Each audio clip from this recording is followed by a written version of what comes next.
Hallelujah. Ingonamata uri pauri. Hallelujah. Personalize this song. Paturu furra mberi tshimba yimwe. Ite yako ishumire mkati mwa upenyu wako. Nokuti Mwari ava ndi Mwari vakanaka. Hallelujah.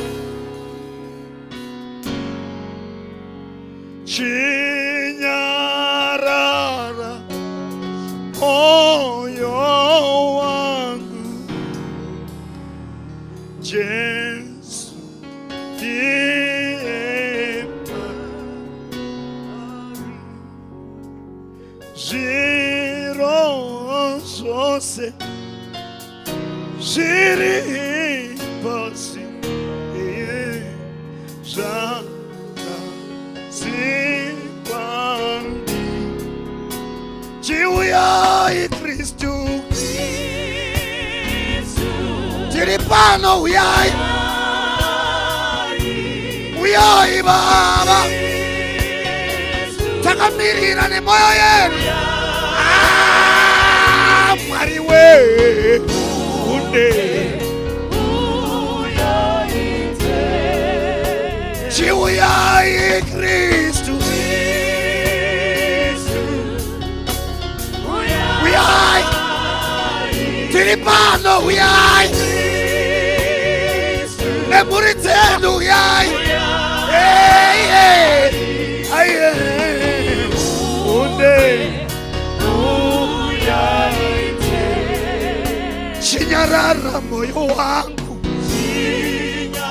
Chinyarara moyo wangu Jesu mambo kwa Jesu unotenda kuna Mwari unotenda kuna Mwari tenda kuna Jesu makanaka Jesu Chiuyai Kristu makanaka Mwari wedu uyai uyai tiripano Baba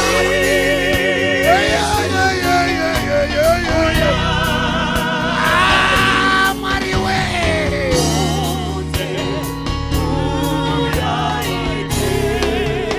Chinyarara moyo wangu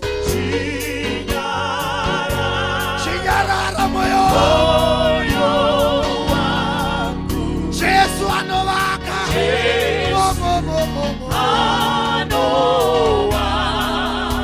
Imba yako yakanaka Wakanaka Jesu Imba yako yakanaka Kunene garake Kunene Sivuta maopango uti Kristu Uyai Tiripano uyai Tapkanya moyo yetu uyai Mwari we Yes Lord Chinyarara moyo wangu Chinyarara moyo wangu Unokomborerwa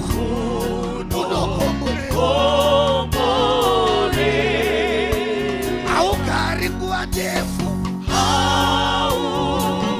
Haukari nguwa ndefu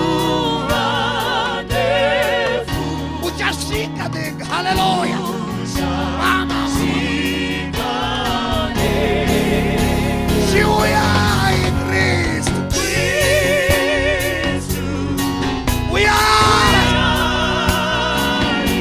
Uyai Mwari we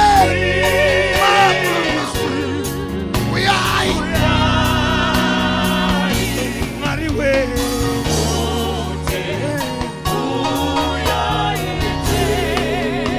Chinyarara moyo wangu Kana matwe Jesu no Baba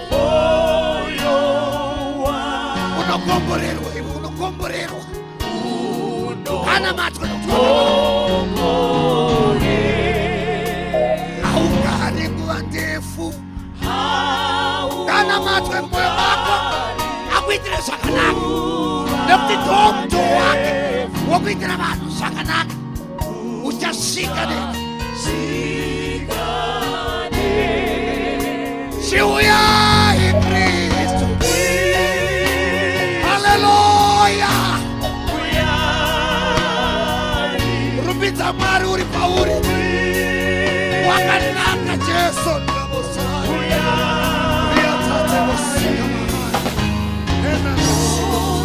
Simudza maoko ako pauri ipapo. Tendere mweya wa Mwari ubate upenyu wako. Just raise your hands and begin to give Jesus praise. Simudza maoko ako unamate Mwari. Tendera mweya wa Mwari akubate pauri ipapo. Tendera simba ra Mwari bate pauri ipapo. Let the power of the Holy Ghost touch your life wherever you are. Let Jesus touch your life wherever you are. Jesus. Unleash the power of the Holy Ghost. The anointing that transforms lives. The anointing that takes us from glory to glory. The anointing that brings us back on track. Jesus, touch your church, touch your people. Batai mea edu, batai upenyu wedu. Tinatsei tindrei zvakanaka. Tinokunamatai Baba. Ramba uchinamata Mwari, ramba uchinamata Mwari. Simudza maoko ako unamate Mwari. Tendera mweya mutsvene abate upenyu hwako manheru ano. Tendera Jesu arape mweya wako manheru ano. Tendera nyasha dzaMwari dziburukire pamusoro pako. Tiri kereke yomweya. Let the Spirit of God minister to your life. Mweya wa Mwari ngaashandure upenyu hwako. Mweya wa Mwari ngaakuitire nyasha. Akuonese zvausati wakamboona. Akusvitse pausati wakambosvika. Pamanheru ano kupedzisira musangano. Let the grace of God fall upon your life. Let the blessings of transformation and sanctification happen in your life. Shandurwa nenyasha dzaMwari manheru ano. Komborerwa naMwari manheru ano. Mweya wako ngauitirwe zvakanaka. Mweya wako ngauitirwe nyasha. Mweya wako ngauitirwe nyasha. Mweya wako ngauitirwe nyasha. In the name of Jesus.